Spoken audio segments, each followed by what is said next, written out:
Yo, my name is Nikias, and today I'm going to talk about 3 fat loss fundamentals that I am sure you've heard about before, but probably not in the way I'm going to cover them, because a lot of people get them wrong, including some of the so-called experts preaching them.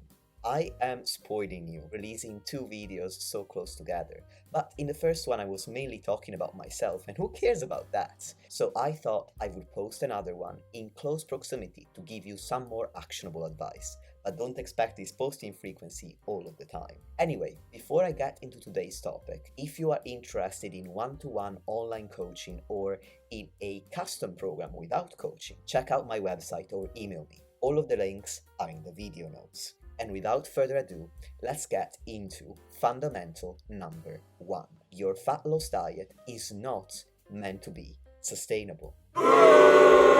Now, I am sure you're already doing a double take. What do you mean, not sustainable? Everybody says that. If you want to stick with it, you need to find a sustainable diet. And that's not wrong, but it is missing nuance. Your fat loss diet is only meant to be sustainable for as long as it takes you to lose the fat that you want to lose. And here is why. In order to lose fat, you need to burn more calories than you eat for a prolonged period of time. Based on my experience as a lifestyle bodybuilder and as a coach, the best approach to achieve this is to combine a calorie deficit coming from your diet with an increase in your physical activity, which will make the calorie deficit larger. I'm going to talk about how to set up your fat loss diet for success much more in a future video, but for now, this is the point that I want to make, and I'm going to use a practical example to illustrate this. Let's say that you need to eat 1400 to 1500 calories a day to create your calorie deficit. You are not supposed to sustain these calories for the rest of your life. In fact, you can maintain your body weight on more calories than you need to lose fat. Not only that, but when you are eating fewer calories for fat loss, you're also going to make different decisions about the food that you do or do not eat. And the lower your calorie targets, the more you're going to choose foods like chicken breast, fruit, vegetables, and so on. Because this is the best way to get all of the nutrients that you need on a reduced caloric intake, and also to ensure that you stay as full as possible, which makes dieting easier. But you don't need to just eat chicken breast, vegetables, and fruit for the rest of your life. When you are not in a deficit and you have more calories, you're going to have the opportunity to add back in those higher calorie discretionary foods like chocolate and chips that maybe you are not eating for a period of time during your fat loss phase, or that you are eating much less frequently in order to maintain your calorie deficits. And this concept is really important to understand, because when someone says find a diet that you can sustain, I believe a lot of people get discouraged because they're thinking, does that mean I can never eat anything but chicken breast, broccoli, and rice cakes forever? And while that may be the case for some period of time while you are in a calorie deficit, it is definitely not true when you are not in a deficit. A maintenance calorie diet for most people does include a balanced combination of highly nutritious foods, but also less nutritious foods that we still enjoy. Having said that, what should be sustainable is the lifestyle structure that you create in order to achieve a calorie deficit, because maintaining that lifestyle structure is paramount to maintaining your fat loss results. And the lifestyle structure that I coach my clients to build involves the following habits: exercising regularly in the form of resistance training and cardio, doing a certain amount of steps per day, eating a balanced, diverse diet, including primarily whole foods, but also the odd discretionary food. And you might have heard of the 80-20 approach, which is a good heuristic for this. It also involves managing your stress as well as possible, sleeping as well as possible, and engaging in activities and hanging out with people that make you feel fulfilled and thriving. When you have this lifestyle structure in place, the only 2 differences between when you're trying to lose fat and when you're not are: number 1, how many calories you're eating, which has a knock-on effect on your food choices. And number two, potentially how much activity you're doing, because some people need to do more than others when they're in a calorie deficit in order to lose fat in a time-efficient manner. Now, moving into fundamental number two, the scale is not everything, but it does matter. It's true, the scale doesn't always show fat loss. On a day-to-day basis, changes in your scale weight are likely due to lifestyle factors, not to changes in fat mass or muscle mass. So if you find yourself gaining weight or losing weight apparently overnight, this is likely due to one of the following changes. The first could be a change in your stress levels. Increases in stress drive your cortisol up. Cortisol is a hormone that causes water retention.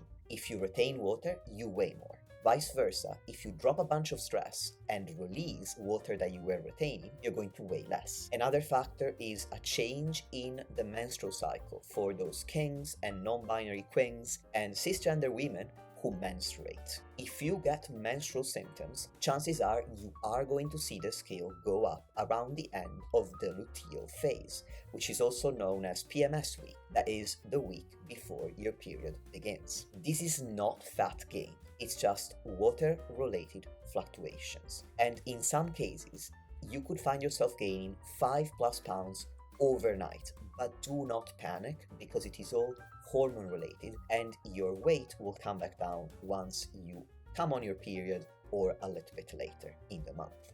A third factor is a change in your sodium. For example, if you eat dinner out at a restaurant the night before your weigh-in, you're likely to weigh more the next day because of the higher sodium content in restaurant meals compared to home-cooked meals. A fourth factor that could affect your body weight overnight is a change in your bowel movements. If you're constipated, you weigh more. If you're having the shits, you're gonna weigh less. Another factor, I believe we're up to factor number 4. I'm gonna count them again. We've done 1, 2, 3, 4. Nope, factor number 5 is training. After a really intense leg day, for example, your weight can spike up because of an increase in stress-related inflammation. And I know inflammation can seem like a scary word because it's become a scary word due to some social media misinformation, but stress-related inflammation is a good thing. In the right quantity, it's to be expected after an intense training session. And the fact that it makes you weigh more is not a bad thing because, again, it's purely related to water fluctuations. And the sixth factor that I want to cover is a change in your fiber and food volume. Some people, starting a diet, completely overhaul their way of eating. They start making all of their meals, they eat a ton more fruit, vegetables, and fiber, and they eat a lot less discretionary foods that are high in calories.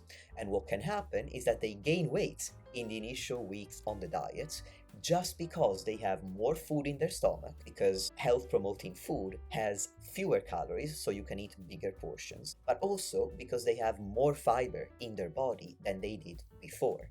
But don't you worry, once your body adapts to this change in your diet, you will start seeing the scale go in the direction that you want, assuming that you are in a real calorie deficit. These are some of the main factors. There could be others, but the most important thing I want you to understand is that it's only over a period of several weeks that the scale weight trend is going to be affected by fat loss or gain and or by muscle loss or gain. And this is important because I've seen people being misled by the lack of nuance around the scale in two different ways. One, some people worry that because their scale went up overnight, they're now regaining body fat when that's not true. And two, other people wait far too long, one eternity later, to make any changes to their diet or exercise routine when they're not losing any scale weight because they've been told that the scale doesn't tell the whole story. And sometimes that's true. Sometimes you are building muscle and losing fat at the same time. But in that case, there will be signs that that's happening.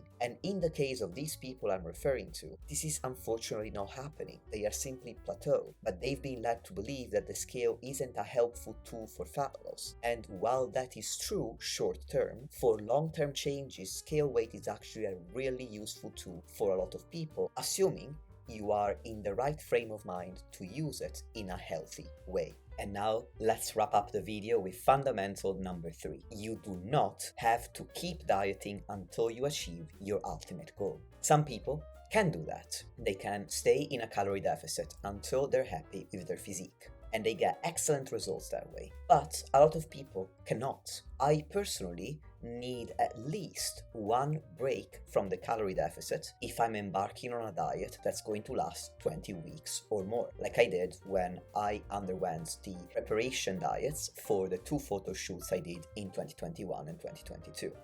And the thing is, there is nothing wrong with needing or wanting a break. Like I tell all of my clients, there is no fastest dieter award, and you're not a better or a worse person because you can diet without breaks or because you need some. As part of my coaching method, I apply a phasic approach to fat loss with the majority of my clients. And phasic approach is simply a fancy way of saying that I break their fat loss diets into different phases. And the 2 main phases that I implement are the deficit phase and the deficit or diet break.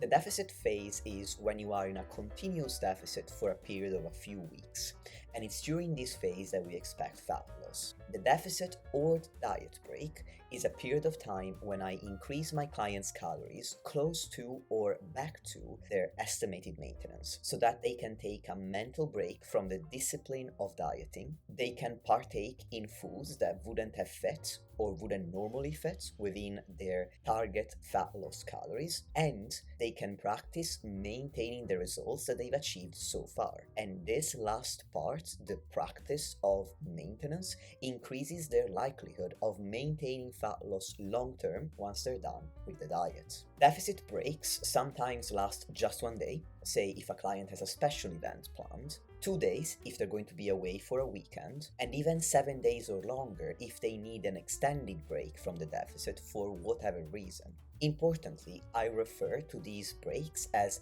deficit breaks, even though in the fitness community and in the scientific literature they are most commonly known as diet breaks. And that is because, to me, the term diet break implies that you are going off the rails and pretending to forget all about the health promoting habits that you've been trying to build, because there is a negative association with the word diet, where diet implies being on a very strict plan. So if you are on the diet, you are super locked in. If you are off the diet, then you are living a YOLO life. Whereas when I use the term deficit break, I am implying that you are taking a break from the deficit, from being on a lower amount of calories for the purpose of fat loss. The habits that you've been building throughout the deficit phase should be sticking around for the long haul, no matter how many calories you are targeting. And in the deficit break, you are simply targeting a greater amount of calories. And that's a wrap for today's video. Thanks for watching, and I'll talk to you very soon.